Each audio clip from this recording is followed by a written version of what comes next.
प्रिय भाई बहन, आज की रोटी की हर सदस्य व्यक्तियों के लिए यीशु ख्रिस्तांचे मधुर नामाचे सप्रेम नमस्कार। आज की दिनांक 10 जानेवारी 2026 शनिवार। आशीर्वादित व्यवसाय। आग शेती करू लागला आणि त्याने द्राक्षमळा लावला. उत्पत्ती 9 अध्याय 20 वचन। आगेचे जीवन खरोखरच आशीर्वादित होते. तो धार्मिक सरळ मार्ग होता आणि देवाबरोबर चालत होता. प्रभूने त्याच्याबरोबर व त्यांची कुटुंबाबरोबर करार केला आणि आग व त्यांची सर्व वंशजांना आशीर्वाद दिला.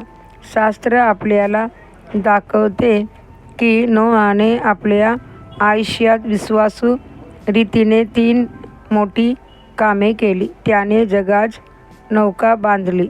जहाज बांधणे सोपे काम नव्हते. त्याची लांबी 300 हात, रुंदी 50 हात आणि उंची 30 हात होती. एक प्रचंड रचना.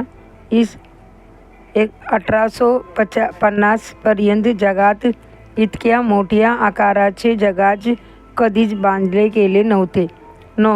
जहाजावर काम करत असताना पावसाचाही चिन्ह नव्हता. महाप्रलय तर दूरची गोष्ट.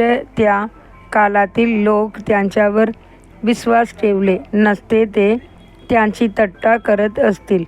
करोडिया जमिनीवर जहाज का बांधतोस? ते समुद्रकिनारी बांधायला नको का? तरीही नोआने काम सोडले नाही. त्याने उपवास सहन केला आणि देवाने सांगितलेले कार्य पूर्ण केले. त्याने देवाचे वचन प्रचारले. त्याला धार्मिकतेचा प्रचारक असे म्हटले आहे. 2 पेत्र 2 अध्याय 5 वचन। तो किती काळ प्रचार करत होता हे शास्त्र स्पष्ट सांगत नाही, पण अनेक विद्वानांची मते ते सुमारे 120 वर्षे असावे. उत्पत्ती 6 अध्याय 3 वचन। तथापि नीट पाहिले तर किमान 100 वर्ष तरी असे दिसते. सेम, काम व यापेत यांचे जन्म झाला तेव्हा 500 वर्षांचा होता. महाप्रलय आला तेव्हा तो 600 वर्षांची होता. उत्पत्ती 7 अध्याय 11 वचन। म्हणजे नोआने सुमार 100 वर्ष धार्मिकतेचा प्रचार केला असावा, तरीही कोणीही प्रस्ताव केला नाही. महाप्रलयानंतर नोआला जहाज बांधण्याची गरज उरली नाही ना पूर्वीसारखे प्रचार. त्याऐवजी त्याने एक नवीन कार्य सुरू केले. त्याने यशस्वीपणे द्राक्षमळा लावला.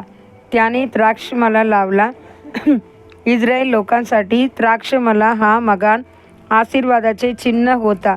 जसे ऑलिव्ह वृक्ष आत्मिक जीवन दर्शवतात आणि अंजीर वृक्ष सामाजिक जीवनाचे प्रतीक आहेत, तसे द्राक्षमळा कुटुंबातील आशीर्वादित व फलप्रदाता दर्शवतो. देवाचे लेकरांनो, प्रभूने तुम्हाला जे दिले आहे ते विश्वासूपणे, सरळपणे व प्रामाणिकपणे करा. प्रभू स्वतः त्याद्वारे तुम्हाला आशीर्वाद देईल व उचवले. प्रभू म्हणतो, छान केलेस भला व विश्वासू दास. थोड्या गोष्टींमध्ये तू विश्वासू राहिल्यास मी तुला अनेक गोष्टींवर अधिकारी करीन. आपल्या स्वामीच्या आनंदात प्रवेश कर. मॅथ्यू 25 अध्याय 21 वचन। आणि पुन्हा तू आपल्या हाताचे परिश्रमाचे फल खाशील. तू सुखी राहशील आणि तुझे भले होईल. स्तोत्र 128 अध्याय 2 वचन। पुढील म्हणण्यासाठी वचन। तुझी पत्नी तुझ्या घराची मध्यभागी फलदायी द्राक्षवेलीसारखा असेल. तुझी मुले तुझ्या मेजाभोवती ओलिंबियाची रोपासारखी असतील. स्तोत्र 128 अध्याय 3 वचन।